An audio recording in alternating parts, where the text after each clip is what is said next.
एक बच्चा था जिसको मैं जानता हूँ, बचपन से जानता हूँ,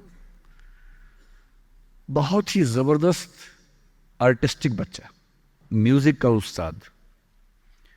उसके घर में लगभग सब लोग म्यूज़िक के उस्ताद थे, इंस्ट्रूमेंटल म्यूज़िक, वोकल म्यूज़िक, हर चीज़ में अच्छा, पढ़ने में भी ठीक, बढ़िया। और जब हम स्कूल में थे, वो मेरी क्लास में तो नहीं था, थोड़ा सा अलग क्लास में था, पर स्कूल में बहुत पॉपुलर था, being into music. I was in debating, he was into music. और बाद में उसने हमारा स्कूल छोड़ भी दिया कुछ समय के बाद, फिर वो कहीं और चला गया, फिर हमारा मिलना नहीं हुआ। उस समय ना तो व्हाट्सएप था ना यूट्यूब था, तो बाद में मिलने का स्कोप भी नहीं रहता था। जो एक बार चला गया वो चला ही जाता था उस समय। अब तो बच्चे जिंदगी भर दोस्त रहते हैं।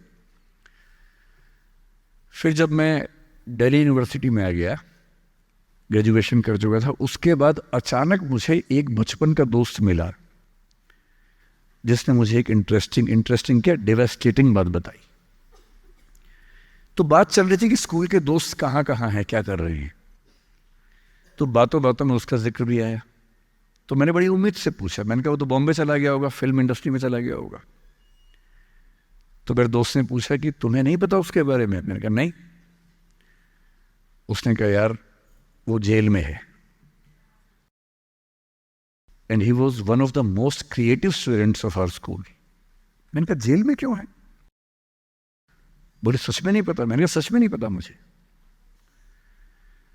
बोले वो ग्रेजुएशन करने के लिए जब गया तो पता नहीं क्या हुआ, उसकी थोड़ी संगति खराब हो गई।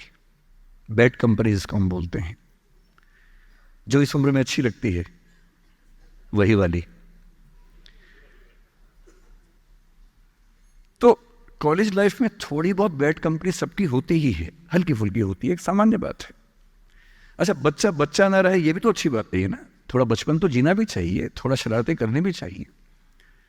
पर किसी किसी का दुर्भाग्य होता है कि ज्यादा हो जाता है, उसके साथ ऐसा हुआ। उस सब प्रोसेस में उसको ड्रग्स की आदत लग गई। और ड्रग्स की आदत, ड्रग्स एक ऐसी चीज है, एडिक्शन ऐसी चीज है कि उसमें वन वे रास्ता होता है, टू वे नहीं होता है। आप जा सकते हैं, वापस नहीं आ सकते। मतलब 1000 लोग जाएंगे तो उनमें से एक आध वापस आएगा, वो भी इतने मुश्किलों से जो ऑलमोस्ट इम्पॉसिबल है। I have seen many such cases. Social welfare department से मेरे कई दोस्त ऑफिसर से, तो मैं उनसे जब पूछता हूँ बताते हैं, मैंने ऐसे लोगों को देखा है 10-10 साल से स्ट्रगल कर रहे हैं एडिक्शन से बाहर आने के, नहीं आ पा रहे, खत्म हो गए हैं। उस बच्चे को ड्रग्स की आदत पड़ गई कॉलेज में जाके, पेरेंट्स को पता ही नहीं था। तो जब पेरेंट्स को भनक लगी तो उसको दबाव बनाया कि तुम घर आ जाओ। अब वो जिस कंपनी में था, दोस्तों वाली कंपनी में, वहाँ अब ड्रग्स तो बहुत महंगे होते थे, पैसे घर से बहुत कम आते थे, जितने पैसे एक मिडिल क्लास फैमिली दे सकती है। अब वो घर से ज़्यादा पैसे मांगने लगा, पैसे मिलते नहीं थे। उसको अपने ही घर के लोगों पर गुस्सा आने लगा। तो एक बार वो अपने घर आया हुआ था छुट्टियों में, और वहाँ भी वो कुछ कुछ करता रहता था। उसके पेरेंट्स ने उसको बहुत समझाया कि बेटा ऐसा मत करो। और एक दिन इस बात पे झगड़ा बढ़ गया। भाई आप पेरेंट्स की चिंता समझेंगे आज से 30 साल बाद, जब आपके बच्चे इस एज में होंगे ना, आपकी नानी मर जाएगी उस समय। नानी मरना एक मुहावरा है, इसका मतलब बहुत चिंता में रहेंगे उस समय आप। और उस दिन पता नहीं क्या हुआ, एक झगड़ा हुआ, क्योंकि जो एडिक्शन के शिकार हैं उनका दिमाग उनके कंट्रोल में नहीं होता है। यहाँ तक कि जो ड्रिंक करते हैं, ड्रिंक एक लेवल से ज़्यादा कर लें तो दिमाग कंट्रोल से बाहर निकलने लगता है। ड्रग्स में तो ये एलिमेंट बहुत ज़्यादा होता है। और आधी रात को उसने क्या किया, उसने अपनी फैमिली के 5 लोगों का मर्डर कर दिया। मर्डर। उसने खाने में जहर मिलाया, लगभग सब लोग उससे मर गए। एक मेंबर नहीं मरा क्योंकि उसने खाना खाया नहीं उस दिन, तो उसको उसने अलग से मारा। और ये बात है जब उसकी उम्र लगभग 17-18 साल की थी, या 19 के आसपास रहा होगा।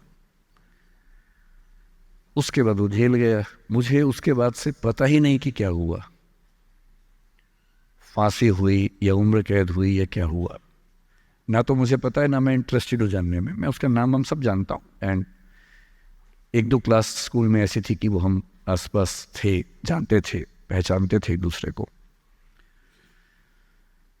मेरी सबसे बड़ी चिंता ये होती है बच्चों को लेकर कि किसी भी गलती से वो ड्रग्स में ना चले जाएं।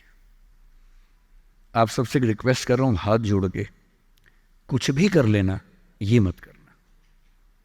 बदमाशी करो, शरारत करो, थोड़ा इश्क विश्क होगा करो, कोई दिक्कत नहीं।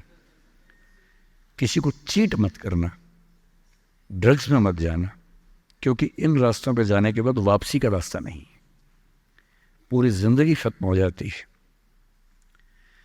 एक शायर ने कहा है, बस एक कदम गलत उठाता राह शौक में, राह शौक का मतलब शौक के रास्ते पर चल पड़े थे, बस एक कदम गलत उठाता राह शौक में, मंजिल तमाम उम्र मुझे ढूंढती रही। मेरी मंजिल जिंदगी भर मुझे ढूंढती रही, कहाँ चला गया? सिर्फ एक गलती हुई थी और उस एक गलती ने कहीं का नहीं छोड़ा।